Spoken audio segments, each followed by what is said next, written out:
Has someone ever said to you, don't tell the story, when they're talking about what it is you want to manifest versus what it is you're experiencing? I want to take a minute and talk a little about why. So you'll notice I'm in a different space today. I am coming to the end of a pretty massive project that I've been working on, which has kept me away from social media. And so I decided that I was going to incorporate videos into some of my other everyday things. I am going to a birthday dinner this evening, so I am going to incorporate the video into my getting ready so that a video actually gets made. So, okay, have you ever heard someone say, stop telling the story? So I want to give you a sense of why.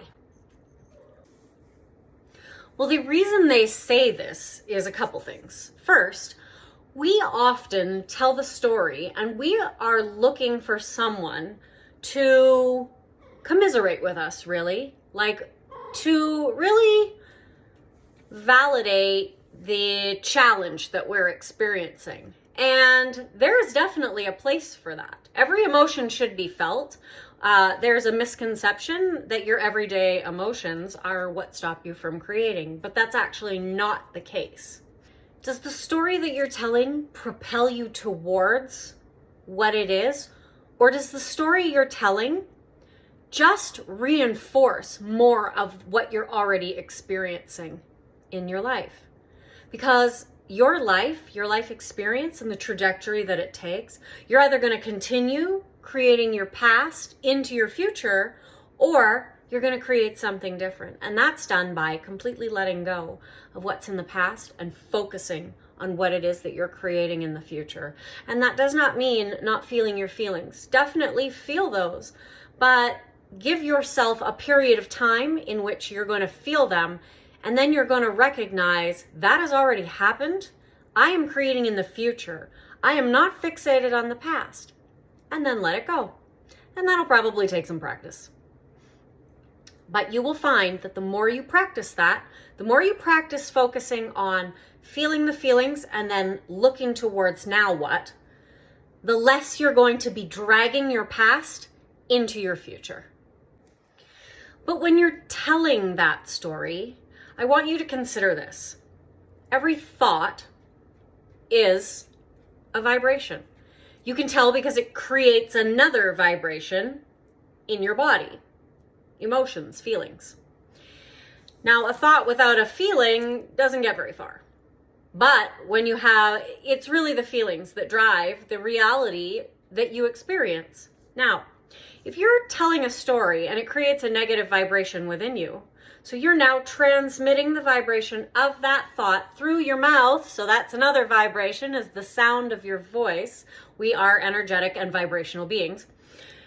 You then transmit that to another vibrational being who takes that, the vibration of that thought in, amplifies the vibration by how that story makes them feel in their body. And now the two of you are solidifying the story, and most likely you're telling the story of the thing you want to change, the thing you would like to manifest something different from. So when you are telling the story, it's really important to consider what you're co-creating with the other people in the world. Is it what you want? Or are you further collapsing the wave of what you don't want to keep that fixed in your current reality? It's important to understand that your life is simply a story that you're telling yourself about the experiences that you've had. It's simply a construct. And while, yes, the experience has happened, your experience of them is often different than the experience of other people, because we're each telling a story, and your life will demonstrate it's a storybook of all the chapters that you have been writing in your head.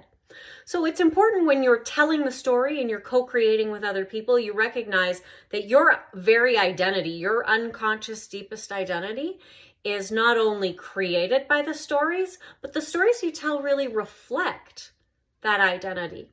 And so if you want to create something different, it's really important to pay attention to the story that you're telling and what does that story illustrate about the character being yourself, because that's going to show you the identity that you're embodying. I think one of the most powerful things that I ever used to propel myself in a very short time from one situation into creating something completely different was to ask myself in every moment that I was triggered, what is this showing me that I believe about myself? Who is this showing me that I am being? Because the trigger was connected to a story that I was telling. But when I recognize that I'm actually not that, I'm who I choose to be, and that by the story that I tell, actually continues on with a character.